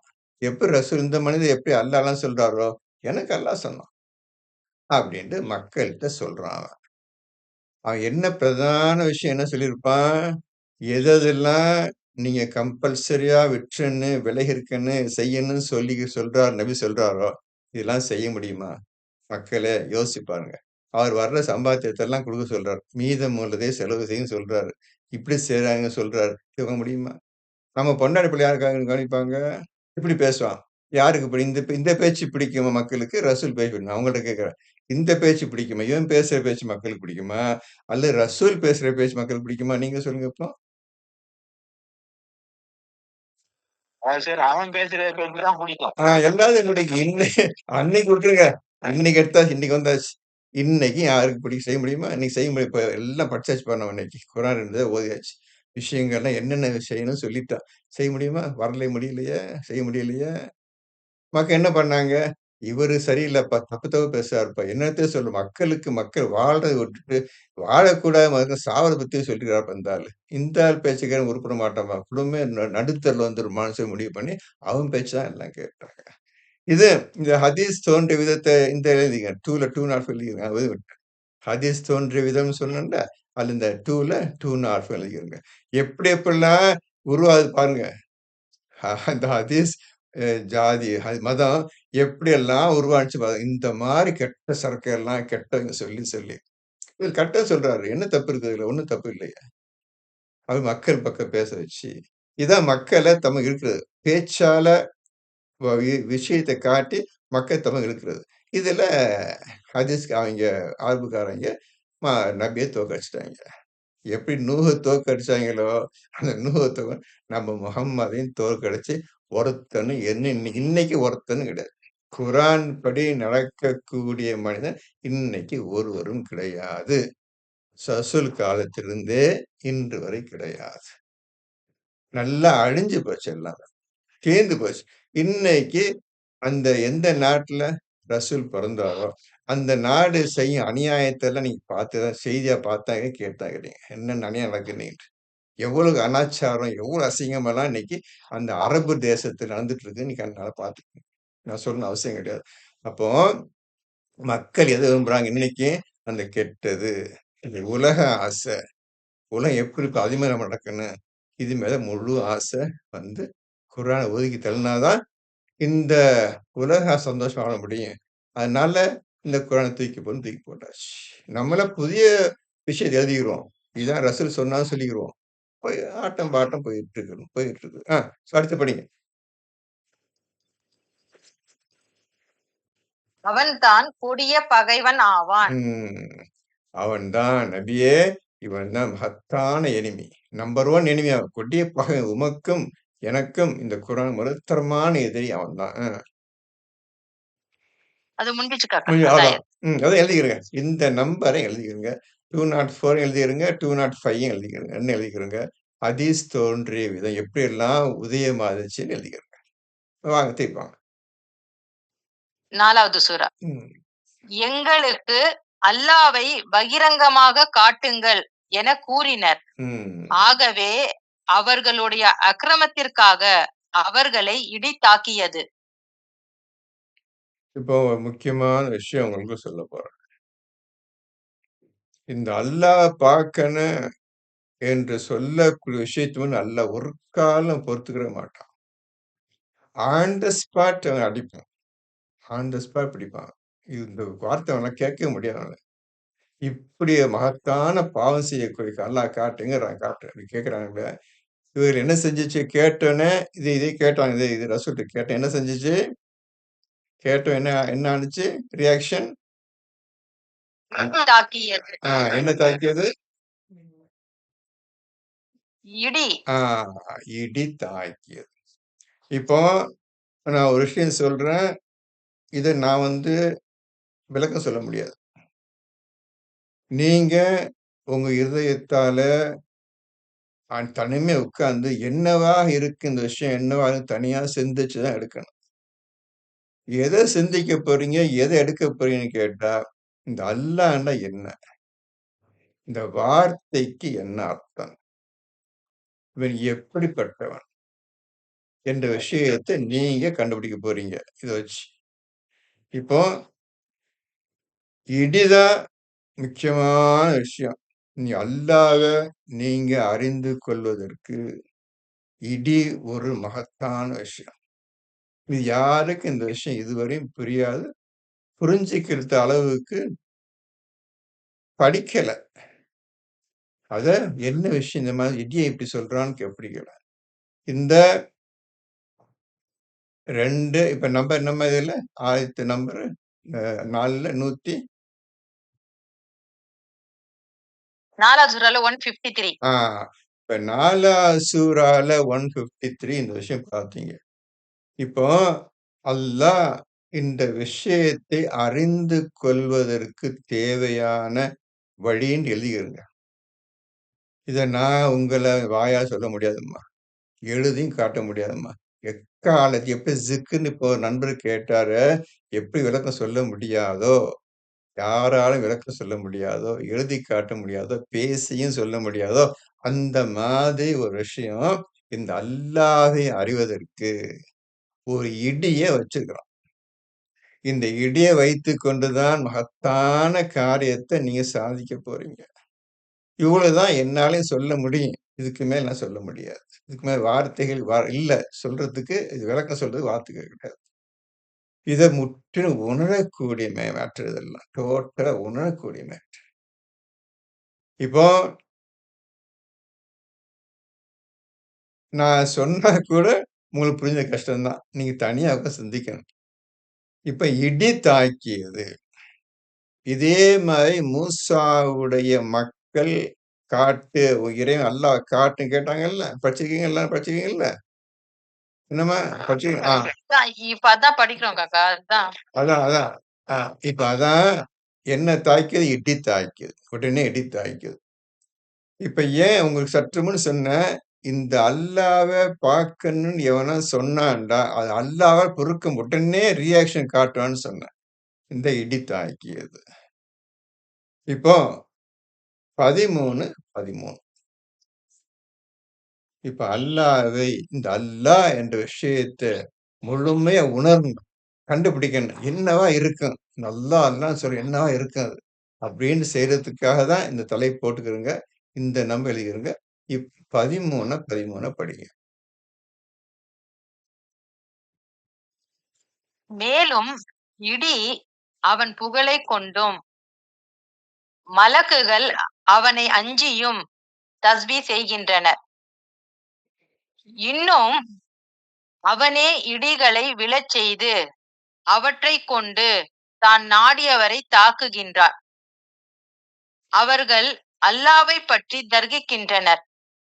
அவனோ மிகுந்த வல்லமை உடையவனாக இருக்கின்றான். தன்னுடைய வலிமை, தன்னுடைய பவர எதன் மூலம் காட்டுவான் என்றால், இடி மூலம் காட்டுவான். இடிய நம்ம பார்க்க முடியாது. நம்ம இடின்னு சொல்றோம். நம்ம இடின்னு சொல்றோம். அவன் என்ன சொல்றான்? அல்லாஹ் என்னைய தஸ்பீஹ் செய்கிறது என்று சொல்றான். புரியுதா? நல்லா புரிஞ்சுக்கிறீங்க. விஷயத்த ஒழுங்கா கூர்ந்து கவனிச்சுட்டே வாங்க. சொல்றத மனசுல வச்சுக்கிருங்க. சிந்திச்சு பாருங்க. நான் சொல்றதெல்லாம் முழுக்க நம்பிற வேண்டாம். நான் சொல்றத நீங்க தனியா உட்கார்ந்து சிந்திக்கணும். இடி நம்ம இடிக்குது சத்தம், மகத்தான சத்தம், பெரிய சத்தம் சொல்லிடுறோம். ஆனா அல்லாஹ் சொல்றான், அந்த இடியும் அத தஸ்பீஹ் பண்ணுதுப்பான்னு சொல்றான். தஸ்பீஹ் பண்ணுகிறது என்று சொல்லுகின்றான். இப்போ அல்லாஹ்வுடைய வார்த்தையை வைத்துக்கொண்டு தான் இப்ப அவன அறியக்கூடிய முறையை கொண்டு வர வேண்டும். அவன் குரான் வைத்துக்கொண்டு, அவன் உங்களுக்கு வழிகாட்டி அந்த ஆயத்தை வைத்துக்கொண்டு தான் நீங்க கண்டுபிடிக்கணும். இது மிகுந்த சிரமம், கஷ்டத்துக்குண்டான ஒரு பெரிய செயல் இது. என்னதான் கஷ்டப்பட்டாலும், அந்த கஷ்டத்துக்குள்ள கூலி உடனே கிடைச்சிராது.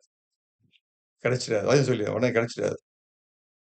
இப்போ இடிய பத்தி ஒண்ணு சொல்றேன் பார்த்தீங்க. இடி அவனுடைய புகழைக் கொண்டு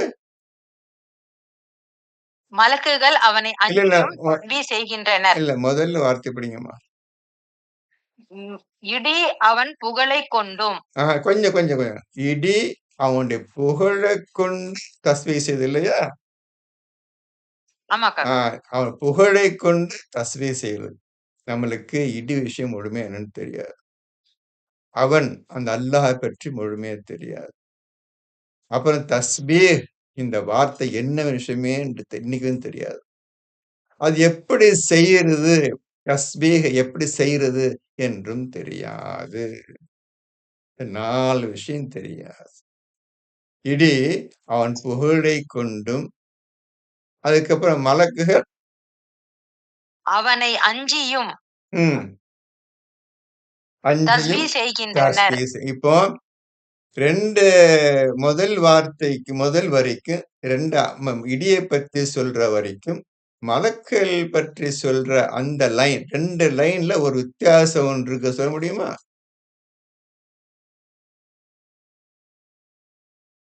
ரெண்டு வரிகள்ல ஒரு வித்தியாசம் இருக்கு. அதுக்கும் இதுக்கும் வித்தியாசம் இருக்குது. அது சொல்ல முடியுமா? இடி வந்து அவனுடைய புகழை கொண்டு தஸ்பீ செய்வான் சார். சரிம்மா. வந்து அவனுடைய அச்சத்தால் வந்து அவங்க நான் அந்த எது எது எது வித்தியாசம்? எந்த ஒரு விஷயம் வித்தியாசமா இருக்கு அதுக்கு இதுக்கும்? அந்த அங்கே உள்ள முதலுடைய வரிகளுக்கும் 2வது வரிக்கு ஒரு வார்த்தை வித்தியாசம் ஒண்ணு வருதுன்னு கேட்கிறேன். என்ன வார்த்தை அது?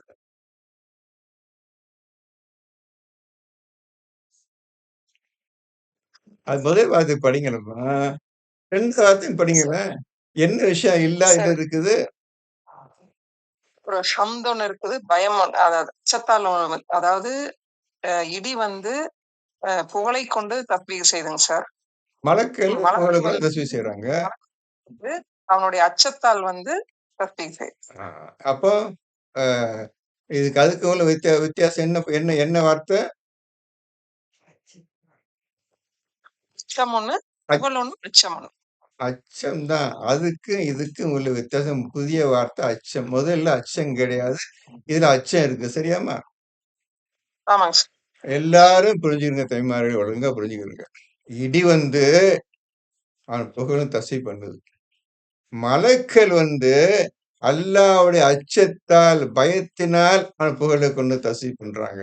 ஏன் இந்த பயம் இடிக்கு இல்ல? நான் கேட்கிற கேள்வி சரியா தப்பா புரிஞ்சுக்கிறங்க. இடி அவனுக்கு அல்லாஹ் பயந்து தஸ்பீஹ் செய்யுன்னு சொல்லியிருந்தாலும், மலக்குகள் அல்லாஹ்வுக்கு பயந்து தஸ்பீஹ் செய்ய சொல்லியிருந்தா 2 சரியா போச்சுல்ல? இப்ப இதுல ஒரு வார்த்தை அச்சத்தால், அல்லாஹ்வுடைய பயத்தினால் தஸ்பீஹ் செய்கிறார்கள் மலக்குகள். இடி பயம் கிடையாது, பச்சம் கிடையாது. டாக்டர் அல்லாஹ்வை புகழ்ந்து தஸ்பீஹ் செய்யுது. 2க்கும் உள்ள வித்தியாசம் புரிஞ்சுக்கிட்டீங்களா தம்பி? 2 வரைக்கும் வித்தியாசம் புரிஞ்சுக்கிட்டீங்கல்ல? புரியுதுங்க சார். அதுக்கு ஏம்மா நம்ம இடிக்கு வந்து சொல்லல? அச்சத்தால் இந்த வார்த்தை அதெல்லாம் இல்ல. மலக்குகள் அச்சத்தால்ன்னு போட்டிருக்குது. ஏம்மா போட்டிருக்குது? இதுதாம்மா சிந்திக்கணும்னு சொல்றேன். நான் சொல்றதுக்கு படிச்சு சொல்றதுனால நீங்க சிந்திச்சு இன்னும் கண்டுபிடிக்க முடியாது. கஷ்டம். இத விவரிக்கிறதுக்கு எனக்கு வார்த்தைகள் எனக்கு இல்ல சொல்றதுக்கு. சொல்லியிருந்தேன் எனக்கு தெரிஞ்சிருந்தா இப்ப பேசியிருப்பேன். ஏன் அதுக்கு பயம்ன்னு வார்த்தை இல்ல. இதுக்கு மட்டும் பயத்தால் மட்டும். மலக்குகள் எந்நேரம் அல்லாஹ்வுக்கு பயந்து, அல்லாஹ் சொல்ற வேலையை செய்து கொண்டு, அல்லாஹ்வை புகழ்ந்து கொண்டு, அல்லாஹ் தஸ்பீஹ் செய்து கொண்டு இருக்கின்றார்கள் மலக்குகள். இடியோன்னு ஆன் த ஸ்பாட் அவனுக்கு விரோதமா ஏதோ பேச்சு வந்ததுண்டா, உடனே இடி வந்து டைரக்டா தாக்கணும். அது மெயின் வந்து இதான் எது இந்த என்ன சொன்னவங்களுக்கு அல்லாஹ் பார்க்க வேணும் காட்டு அல்லாஹ் காட்டு இந்த மாதிரி கேட்கிறான்னு இவனை சாதம் விட்டக்கூடாதுன்னு ஒரே அடி அடிக்குது. இந்த இடிய நீங்க இருக்கிறதுலே உலகத்திலே மிகப்பெரிய சப்தம் எது? உலகத்திலேயே இந்த உலகத்திலேயே சப்தம் அதிகமான சப்தம் இருக்கக்கூடியது எது? எந்த இது விஷயம் எது?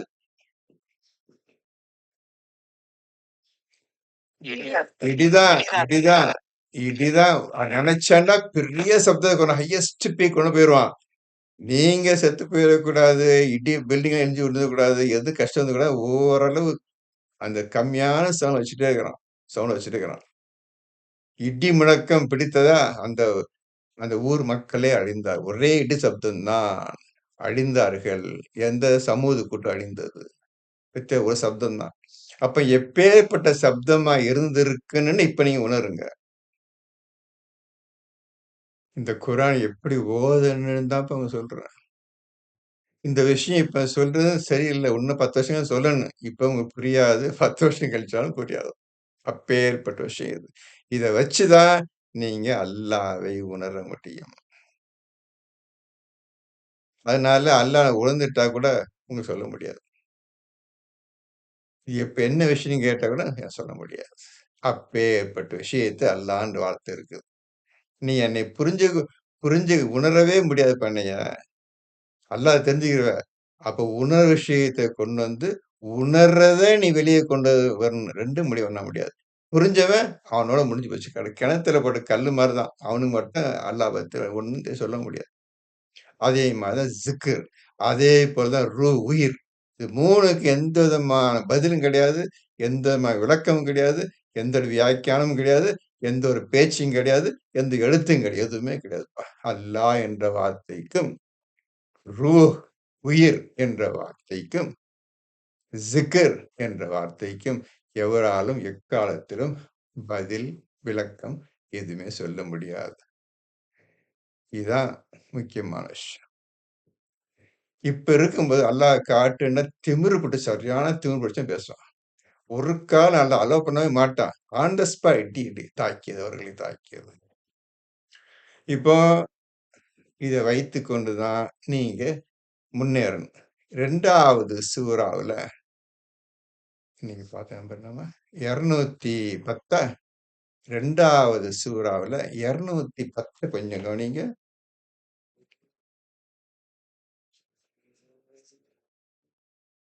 ரொம்ப கஷ்டமான பாடம் இது. நான் சொல்றது ரொம்ப கஷ்டமான பாடம்.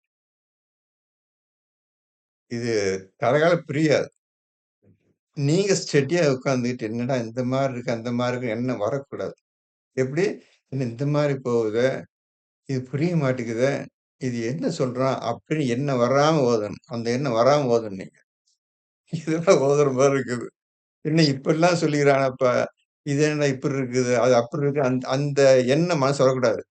அது வராம நீங்க இந்த குரான் ஓதணும். முடியுமா? அப்படி முடியுமா? நம்ம சின்னதுக்கெல்லாம் உடனே வெக்ஸ் ஆயிரும். என்னடா புரியல அப்படின்னு சொல்லிடுறோம். இந்த விஷயத்துல நீங்க எந்த காலத்திலும் நீங்க வெக்ஸ் ஆயிடக்கூடாது. என்ன புரிய மாட்டேங்குதே அப்படின்னு அந்த இந்த வார்த்தை கூட வந்துடக்கூடாது. உங்க வாயில வந்துடக்கூடாது. அந்த மாதிரி மனசு அமைதியான நிலையில இந்த குரான் ஓதணும். இப்போ உங்களுக்கு 13 பையனே எடுத்து காட்டணும் உங்களுக்கு. அது வித்தியாசம் என்ன இருக்குன்னு பார்த்தீங்க. நீங்க கண்ணாலே பார்த்தீங்க. ஏன் இப்படி சொல்றான்? ஏன் இது இப்படி சொல்லலன்னு கேட்டேன். சரி இருக்கட்டும். இப்போ 2ல 210 இதே விஷயம் இருக்குதா? மேகம் ஏதாவது வருதா?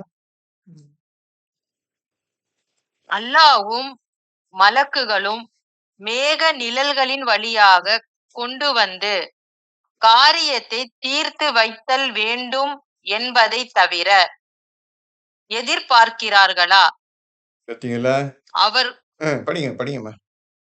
அவர்களுடைய சகல காரியங்களும் அல்லாஹ்விடமே கொண்டு வரப்படும். இந்த மாதிரி அநியாயம் பண்றீங்களப்பா. நான் அனுப்பிய ரசூலுக்கும் என்னுடைய குரானுக்கும் என்னுடைய பேச்சுக்கும் எனக்கு இந்த மாதிரி விரோதம் போறீங்களப்பா. மலக்களும் யாரை சேர்ந்து வரோம்? அல்ல யாரை சேர்ந்து வர்றோம்? அல்லாஹ்வும் மலக்குகளும் மேக அல்லாஹ் நிழல்களின் மேகத்துல தான் இடி உண்டாகுது. சரியாம்மா? அதெல்லாம் புரியும் உங்களுக்கு. மேகம் ஒண்ணோட உராயும் போது தட்ட தட்ட தான் சத்தம் வருது. அதுதான் சவுண்ட். மேகத்து சவுண்ட் எதுன்னு கேட்டா, மேகம் தண்ணீரும் மோதும்போது இந்த மாரி சத்தம் வருது.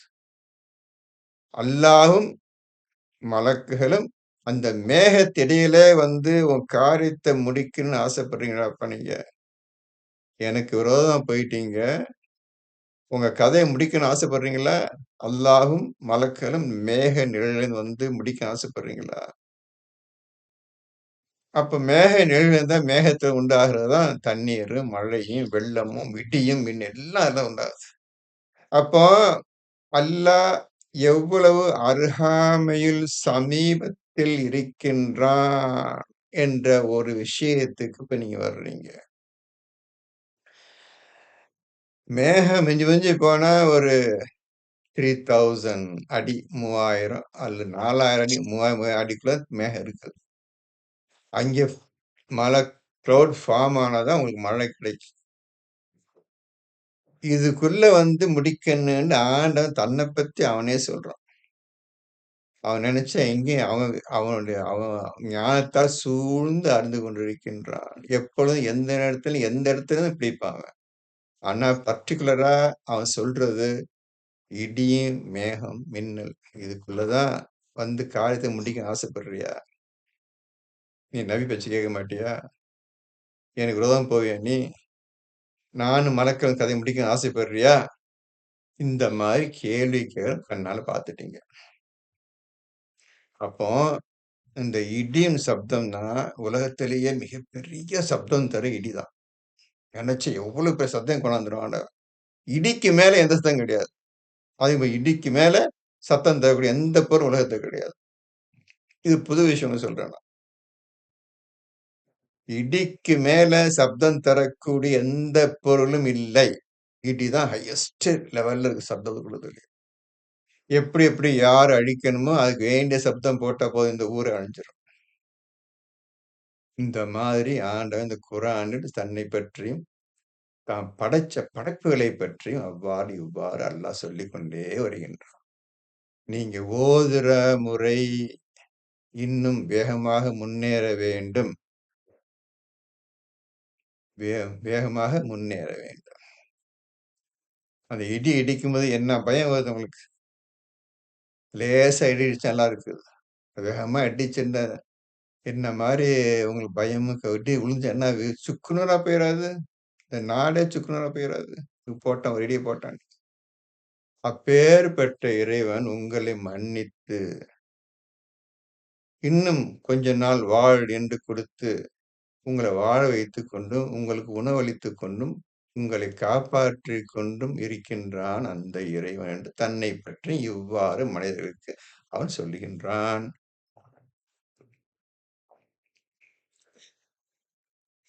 இப்போ ரொம்ப சமீபத்துலதான் இருக்கிறான் அப்படின்னு நான் சொல்லல. உங்க பிடரி நரம்பை விட சமீபமாக இருக்கிறேன். இதுக்கு இன்னைக்கு வரையும் யாரும் அர்த்தம் சொல்ல முடியாது. பிடரி நரம்பு உயிர் நரம்பு, உயிர்னு வச்சுக்கோங்க. உயிர் உடம்புக்குள்ளே இருக்குதுப்பா. உயிர் உடம்புக்குள்ளேயே இருக்கு. உங்களுக்கு எல்லாம் தெரியும். அந்த உயிரை விட நான் சமீபமாக இருக்கிறேன்டா எங்க போய் என்ன விளக்கத்தை அடைவீங்க? என்ன விளக்கம் சொல்லுவீங்க அதுக்கு? நான் சொல்ல முடியுமா?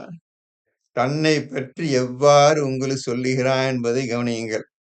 சொல்லிட்டான். புரிஞ்சுக்கிட்டீங்களா? புரியல. ஏன் ஏன் புரியல? சொல்லிட்டான் உங்களுக்கு. உயிரை விட பிடரி நரம்பை விட சமீபமாக இருக்கிறேன் என்று சொல்லிட்டான். பிடரி நரம்பு உடம்புக்குள்ளதான் இருக்குது. உடம்புக்குள்ள உள்ள இன்னும் அதை விட சமீபமா இருக்கிறேன்டா நீ எங்க போய் எங்க மோதிக்கிறீங்க போய்? இது என்னடா இது புதுசா இருக்கிற பேச்சு? நான் சொல்லு சார், நான் கேள்வி செய்தானம்மா? எல்லாம் தைமார்களே, நான் கேள்வி செய்தானே? நல்ல சரியா இருந்தா சிந்திங்கப்பா. இதான் நான் சொல்றேன். சொல்ற விஷயம் ஒழுங்கா இருக்கணும். ஒழுங்கா தான் சிந்திக்க முடியும். சொல்ற விஷயம் ஏன் நேர்கோணல் கோணல் மாறணுமா இருந்துச்சுண்டா எப்படி சிந்திப்பீங்க? விஷயத்த குரான் மூலமா எடுத்து காட்டு. இந்த மாரி சொல்றோம், இந்த மாரி சொல்றோம். தன்னை போய் சொல்றான். அப்போ இந்த மாரி சொல்லும்போது, அல்லாஹ் சரியா சொல்றான். இதை ஏன் எப்படி இத சிந்திக்க வேண்டாமா? அவனே போட்டுட்டான்பா. இவர்கள் இதை சிந்தித்து பார்க்க வேண்டாமா? என்று எங்க போய் சிந்தனைன்னு வார்த்தைக்கு இன்னைக்கும் அர்த்தம் தெரியாதுப்பா. இன்னைக்கும் யாருக்கும் அர்த்தம் தெரியாது. பெரிய சிந்தனை பேசுவாங்க எல்லாரும். கேளுங்க சிந்தனை. இந்த வார்த்தைக்கு முன்ன அர்த்தத்த மட்டும் சொல்லியிருப்பா. நான் சிந்திச்சுக்கிறேன். அப்படின்னு ஒருத்தன் சொன்னான்டா, முடிஞ்சு போச்சு கதை. சொன்னவன் அதுக்கு வாய் மூட வேண்டியதுதான். இந்த மாரி தான் குரான் முழுமையும் சிந்தனை அடிப்படையில தான் குரான் வந்திருக்குது. அதனால தான்ப்பா யாரும் யார்ட்டயும் எந்த கேள்வியும் கேட்காதீங்கப்பா. நீங்க கேட்கக்கூடிய கேள்விக்கு ஒரே ஒரு எவன் குடுத்தானோ, அவன்ட்ட தான்ப்பா நீங்க கேட்கணும் நீங்க. இதான்ப்பா குரானின் மொத்த விவரம் இதான்ப்பா. இது யார்ட்ட கேட்கணுமோ என்று நீங்க உணர்ந்தால், நிச்சயமா எவன் குடுத்தானோ இதை, அவன்ட்ட தான் கேட்க முடியுமே தவிர, அவன்ட்ட தான் விளக்கம் கிடைக்க முடியுமே தவிர, அவன் தான் எப்படி செயல்படுத்த வேண்டிய முறையை சொல்லித்தரானே தவிர, வேறு எவனும் எக்காலத்திலும் எந்த மனிதனாலும் முடியாது என்பத முடிவுக்கு வாருங்கள். இப்போ குரான ஓதுங்க. இவ்வளவு விஷயம் இருக்கு. இந்த குரான் என்னன்னு ஓதுறதுக்கு, இந்த குரான் என்ன சொல்லுதுன்னு புரிஞ்சறதுக்கே ஒரு விஷயம் இருக்குதா? இப்ப நீங்க என்ன செய்ய போறீங்க?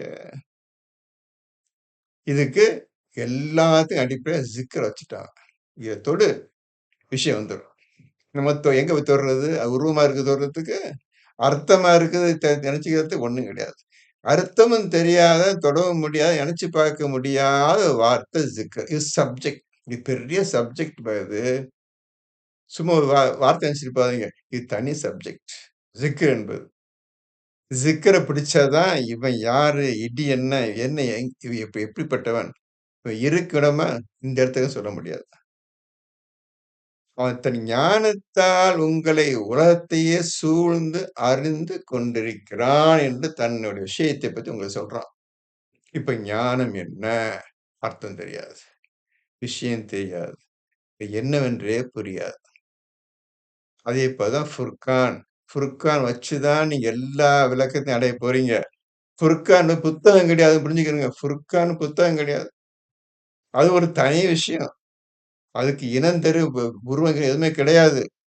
உங்களுடைய தௌராத் வேதமும், உங்களுடைய இன்ஜீல் பைபிள் வேதமும், உங்களுடைய குரான் வேதம் வருவதற்கு முன்னரே அது உலகத்துல உட்கார்ந்துருக்குது. ஃபுர்கான். அதாவது தெரியுமா? உங்களுக்கு ஏற்கனவே சொல்லிட்டேன். இந்த 3க்கு தான் வர்றதுக்கு முந்திய உங்க ஃபுர்கான் உட்கார்ந்துருக்குப்பா. இந்த மாரி வரப்போறான் இது. ஈசா வரப்போறாரு. மூசா வரப்போறாரு.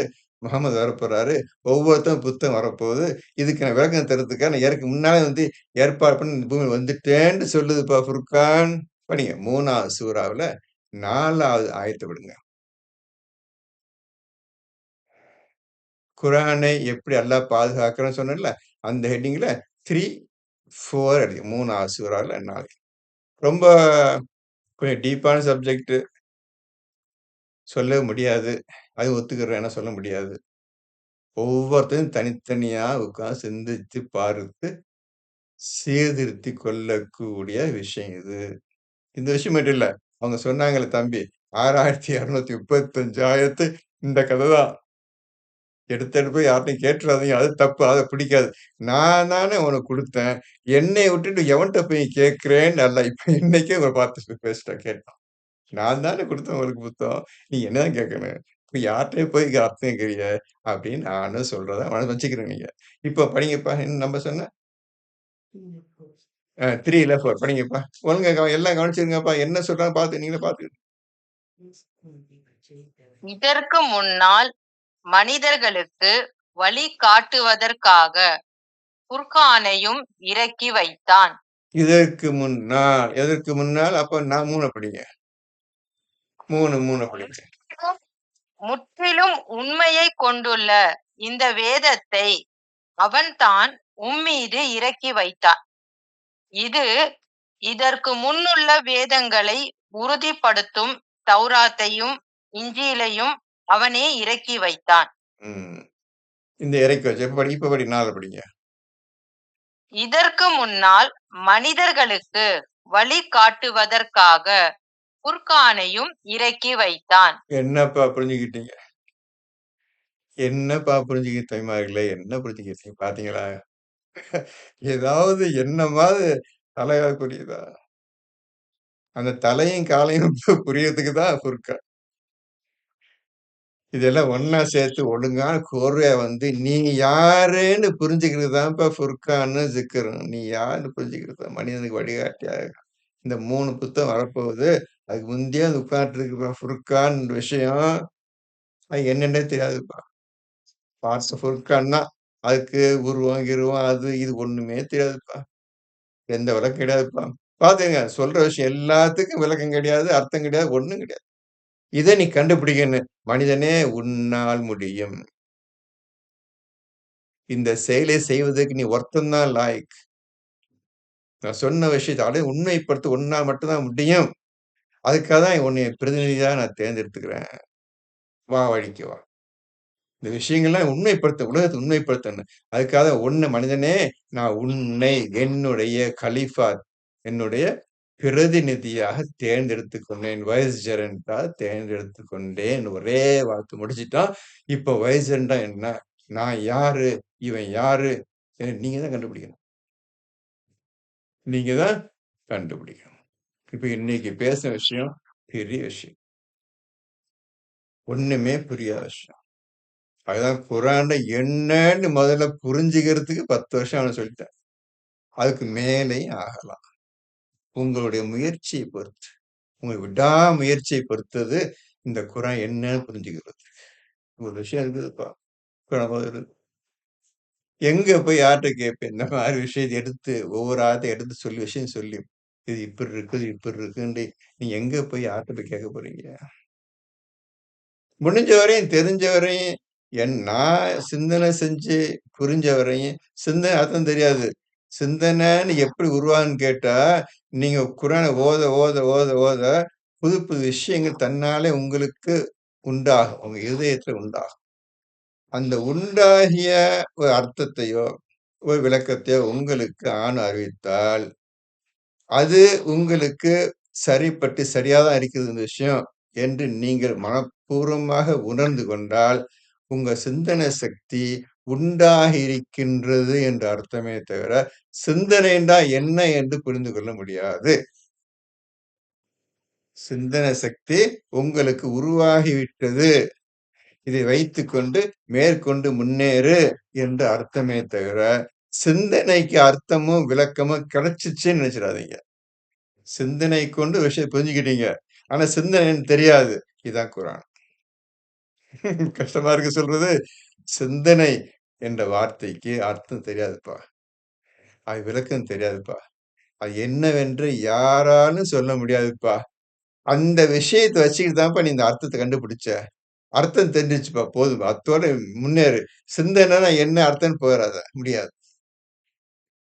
நீ இறந்து போயிட்டு அல்லாஹ் பார்த்தார்ன்னு நினைச்சிட முடியாது.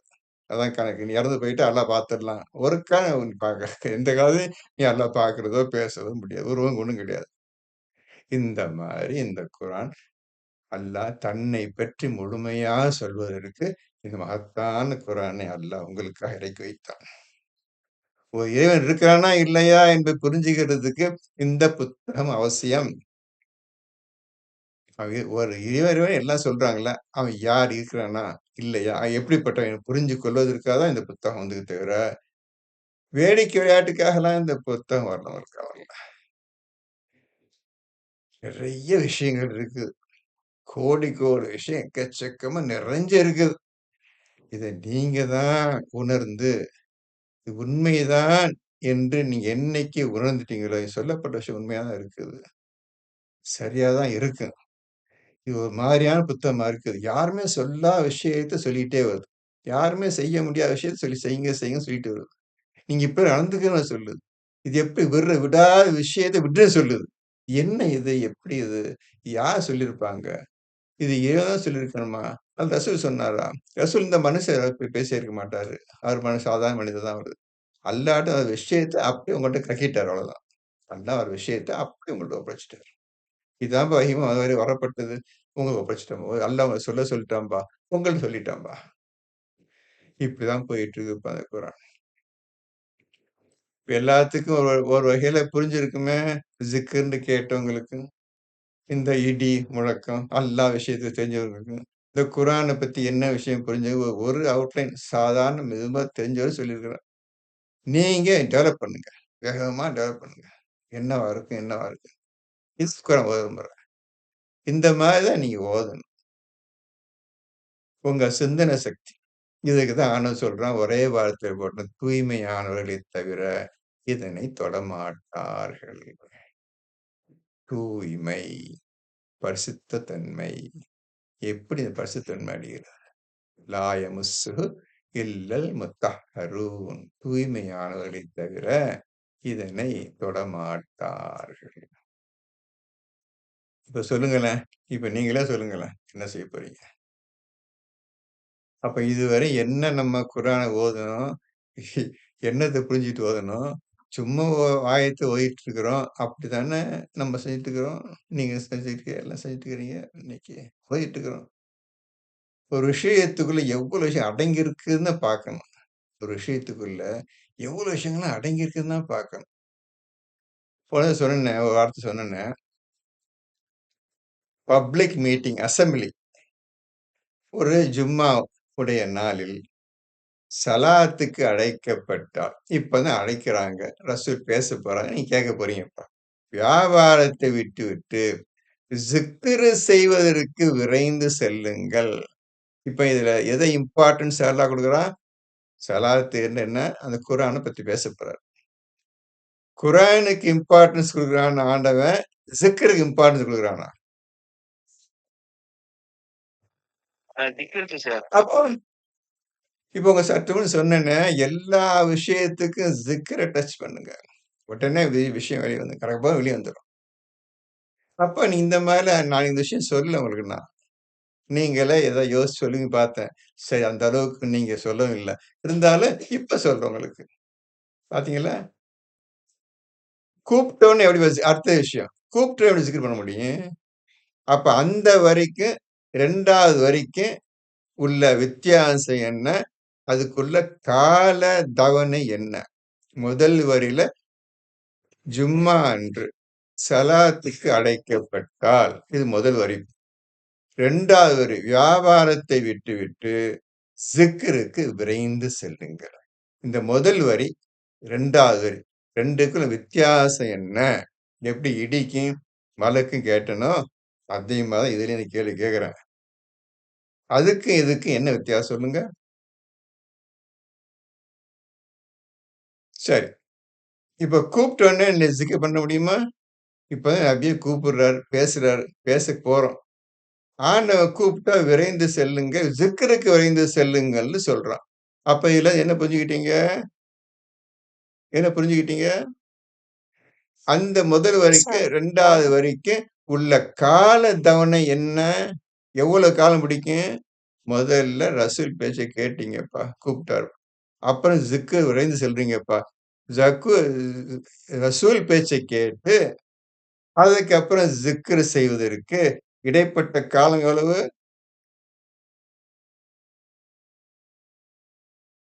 குறைந்தது சொல்லிடுறேன். 15 வருடங்கள், 20 வருடங்கள் ஆகும். பார்த்துக்கிருங்க. கூப்பிட்டோனே ஸிக்ர் பண்ற முடியாது. மறுபடியும் வாங்க. இது என்னன்னு புரியணும். இது சிந்தனை செய்யணும். இந்த அல்லாஹ் குர்ஆன் இந்த ரசூலுமா சொல்லப்பட்ட விஷயத்தை நாம் தொடுவதற்கும், புரிந்து கொள்வதற்கும் நாம் தூய்மை அடைய வேண்டும். இவ்வளவு விஷயம் ஆறதுக்கு 15, 20 வருஷம் ஆகுமா இல்லையா?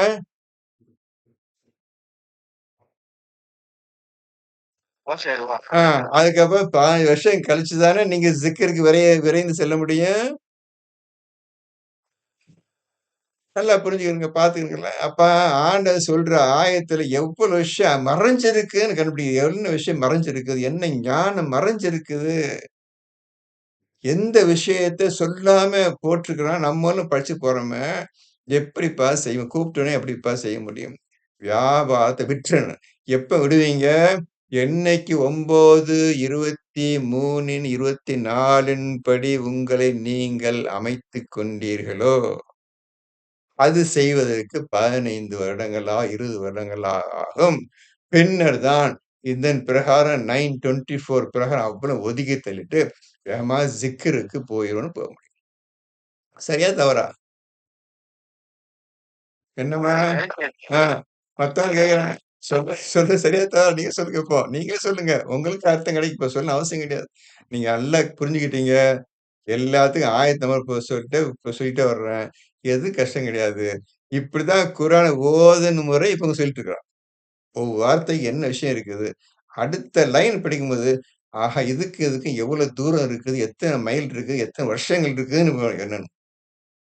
இந்த முதல் வார்த்தைய புரிஞ்சுகிட்டு, அடுத்த வார்த்தை போறதுக்கு நான் எவ்வளவு திறமைசாலியாகவும், எவ்வளவு முயற்சி உடையவனாகவும், எவ்வளவு ஆர்வம் உடையவனாக இருக்கிறேன் என்பதை நீங்க அல்லாஹ்வுக்கு காட்ட வேண்டும்.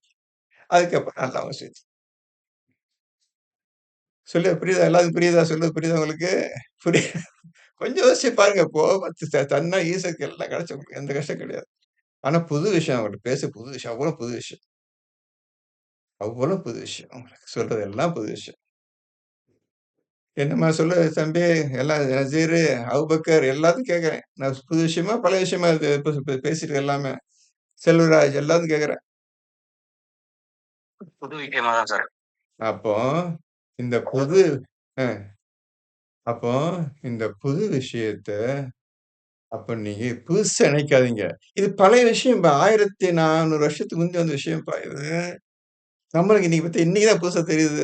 இப்ப 1400 வருஷம் குரான் ஒதுக்கி தள்ளிட்டாங்க. எல்லா மனுஷன ஒதுக்கி தள்ளிட்டாங்க. என்னைக்கோ வந்த விஷயம். 1400 வருஷத்துக்கு முந்தி வந்த விஷயம். இன்னைக்கு புதுசா தெரியுது. நாளைக்கும் புதுசா தான் தெரியும். இன்னும் 3000 வருஷம் போனா புதுசா தான் தெரியும். சரி. விஷயம் நெறைய சொல்லிட்டேன். சொன்ன விஷயத்த எழுதியிருப்பீங்கன்னு நெனைக்கிறேன். அத யூடியூப் ரிப்போர்ட்ட போய் எல்லாத்தையும் நோட் பண்ணுங்க. ஒரு வார்த்தை விட்டா நோட் பண்ணுங்க. உட்காருங்க.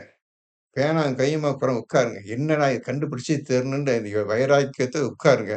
நிச்சயம் அல்லாஹ் உங்களுக்கு உதவி செய்வனாகவும், வழியை காட்டுவனாகவும் இருக்கின்றான். பிஇஸ்னில்லாஹ் அல்லாஹ் அனுமதி கொண்டு எல்லாம் நடக்கும். இதோட இந்த பயான் நிப்பாட்டியிருக்கிறேன். நிச்சயம் தொடர்றேன். நிச்சயம் தொடர்றதுக்கு நீங்க அடுத்த வாரம் இந்தந்த விஷயங்கள்லாம் மனசு வந்திருக்கு. இதுக்கு சொல்லுங்க அப்படின்னு சொன்னா, இன்னும் அழகான முறையில அல்லாஹ் அனுமதி கொண்டு நான் பேசுறேன். அதுவரையும் பொறுத்திருங்க. பிஸ்மில்லாஹ் அல்ஹம்துலில்லாஹி ரப்பில் ஆலமீன்.